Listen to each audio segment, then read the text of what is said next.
our cruise just stopped near a glacier. These white chunks are the floating ice, and here is the huge crevices on the glacier. There was pin drop silence here. Sorry, I'm making you dizzy. There it is. It is. So, as per the guide, this glacier used to be all the way up to next 50 miles about 100 years ago, and no ship could come all the way here. And in last 100 years that has melted,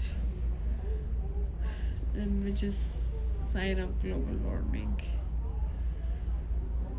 That's scary too. But this is like a Glacier Bay National Park, so no construction is allowed here.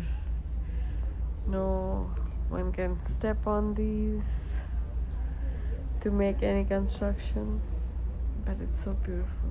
Just wanted to share that.